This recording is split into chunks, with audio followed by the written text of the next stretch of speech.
There are 552 mayors in North Carolina, and our guest today has made it his mission to meet them all. My name is Brad Young. I'm with the North Carolina Institute of Political Leadership, and with me today, I have Mitchell Whitley. Mitchell, thank you so much for being here. Good morning. Thank you for allowing me to be on here and be able to share my project with you. So tell us a little bit about this project and how long you've been working on it.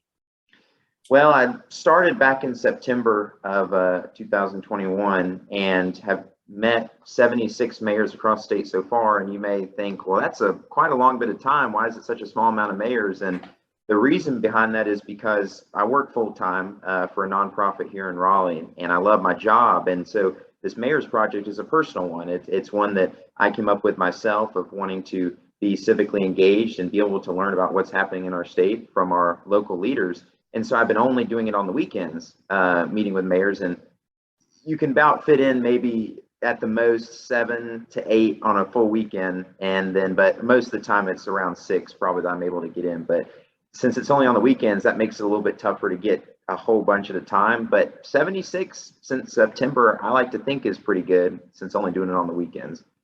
No, that's blowing my number away for that same time frame. So good for you. But I guess my first question is, why mayors? Why did you select this office to meet all of these people? You could go to the General Assembly in one day and meet the majority of the representatives and senators.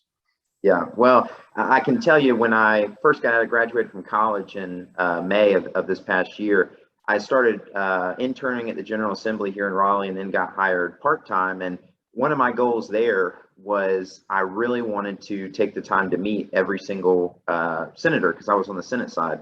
And so I bought one of the Senate composites that has all of their photos from that session. And I went around and met every single senator and lieutenant governor, and got each of them to sign the composite. So I have that at my apartment to show that I met all the leaders there. But with this project, I realized that the mayors in almost all capacities, and there are a few towns where they changed the laws with it, but almost all of them are nonpartisan. They are races are nonpartisan, and the way that they're supposed to make decisions in their communities are supposed to be nonpartisan. And so in doing that, obviously I have my partisan beliefs, partisan views on when it comes to voting or that sort of stuff. But to me, what's most important for our state right now is to understand the issues that affect everybody. So that means water and sewage capabilities in communities, economic growth in small to big towns across our state, any other issues that are happening that need to expand, whether it be infrastructure or whether it be construction that needs to go on inside of a community, or if it needs to be on the highway outside of it to bring more traffic into a town to get more attention. Those are the big things that are affecting everyday people, and that a lot of times aren't brought up when it comes to running for office at the state level. It's more of national sort of related issues that are talked about. So it was important to me that I was taking the time to understand the issues that are affecting people firsthand every day. And the people that work on those every day are the mayors themselves. So I was excited to speak to them, hear their personal stories, and be able to hear what successes are they doing and where are we still faltering, that we can hopefully raise more awareness on and make real positive change for everybody. And you mentioned that you've met with 75 or 76 now. Is that the number?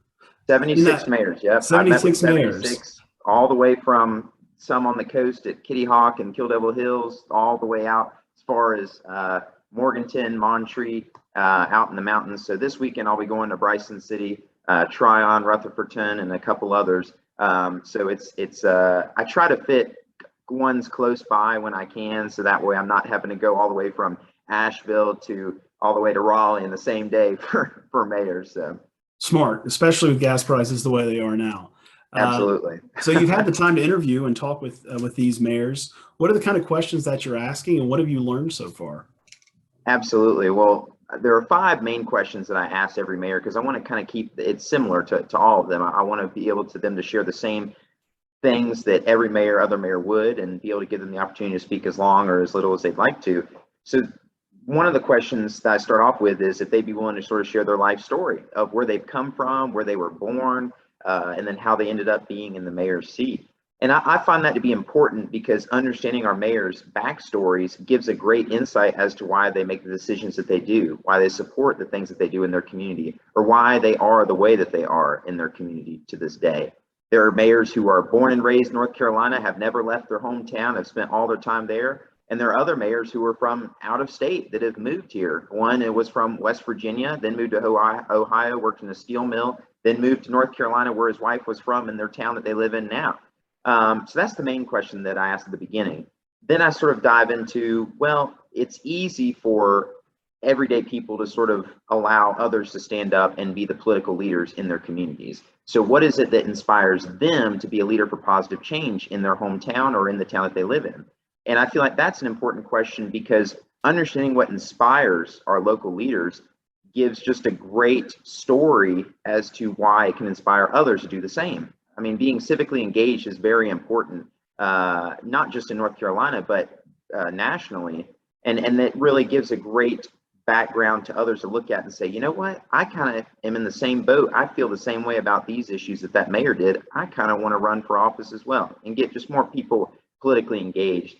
And then I move into what have been your town's biggest successes, and then the other things that are going on issue-wise that you've been working on, you still work on, or have accomplished previously, and would you be willing to share those with me? So being able to learn those problems is great, because I can help raise awareness for all of our communities of what's happening that's affecting everybody, not just national related political issues, but the local infrastructure, the local increasing of economic drives, that sort of stuff that's happening in every single town. And then I move into, what does it mean to be a citizen of your community specifically? I mean, if I went to Asheville, North Carolina, and I said to the mayor, I said, Mayor, what to you does it mean to be an Asheville citizen? What makes the people here special compared to the people of, you know, Raleigh, the people of Wilmington, the people of Rich Square, anything like that? And then the last question that I like to wrap up with is, what to you does it mean to be a North Carolinian? Because out of this project, I want to be able to pinpoint not only what makes each people in each town special, but what makes us as North Carolinians special, in hopes that I can help unify our state in a time where many people may feel like we're divided on a lot of issues. And so unification is a big aspect of my project, to be able to share these stories and be able to bring people together on to realize how in almost every single town, while we do have different things we want to do, we're all the same in that we want a great North Carolina for all, where we have better infrastructure, where we have better funding capabilities for things going on, and just overall have a place that people want to live and spend the rest of their lives in, investing their time, their work hours, and their retirement. So we have all levels of different people here in our state. And I like to finish off too sometimes with just, if the mayor didn't have the chance to share an interesting personal story during the interview, that I give them a chance to share a cool thing they did during their lifetime, or, you know, something interesting that happened to them, or whether it's a ghost story or anything like that, North Carolina wise, they want to share, because having some fun on the project is big too. So being able to share some interesting stories is another aspect I want to be able to share with other people. And has there been anything that surprised you from that you've learned from these conversations? Man, you wouldn't believe some of the things that surprise me. A lot of times it's the things that I get to do, along with the things that I hear.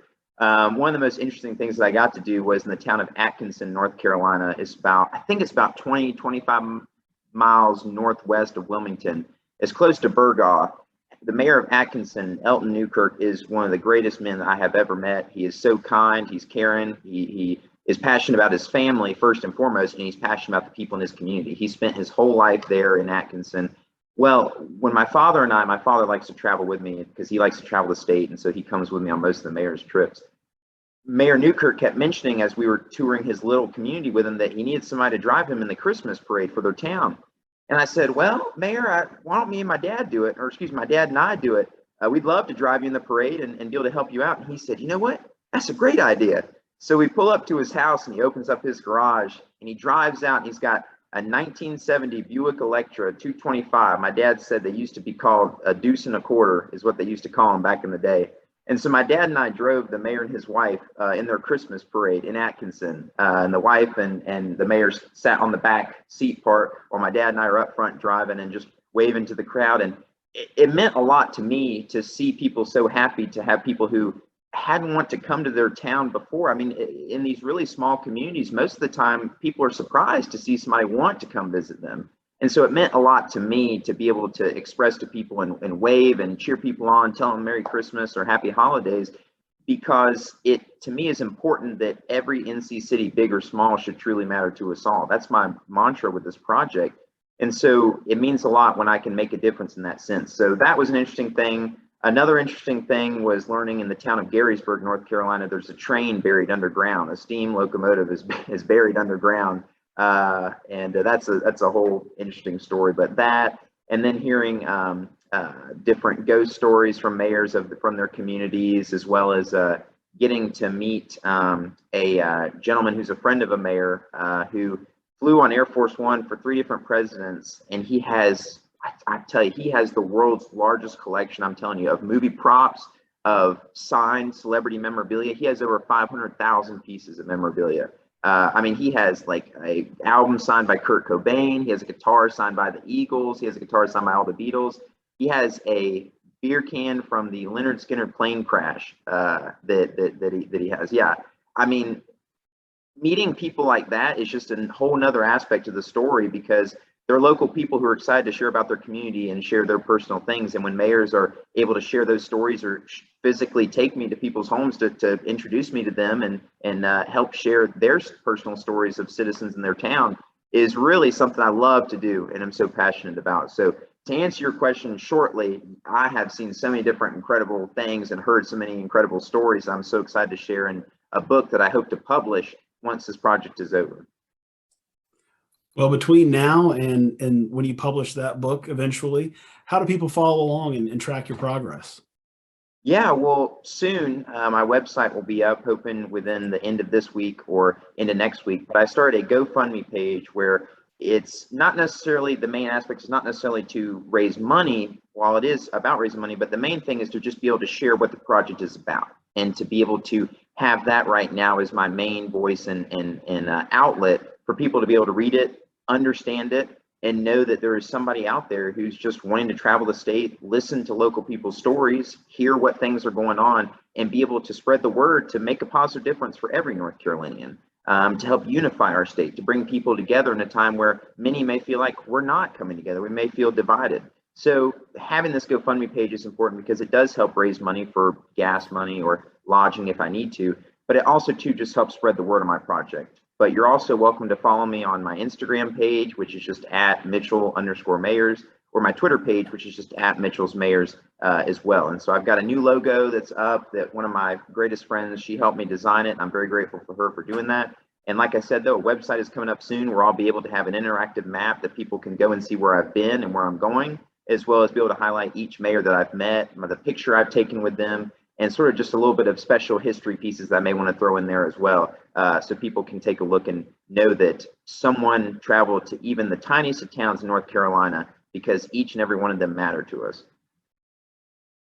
Well, Mitchell, thank you so much. We wish you safe travels, and I hope that you'll check in with us soon as you progress. We'd love to hear more observations and stories along the way. Absolutely. Well, thank you very much, and it means a lot to know that people are wanting to reach out about my project and spread the word on it. And as I already mentioned, I just want people to always know that every NC City, big or small, should truly matter to us all, because they should, they do. And I'm looking forward to being able to continue this journey and hopefully be able to reach 100 mayors within the next couple months. So. Well, best of luck again, and again, we hope that you'll come back and tell us what you learn once you get 120 more under your belt. All right, Absolutely. Thank you so much, Mitchell. We'll see everybody next week with another great guest related to North Carolina politics and leadership in public service.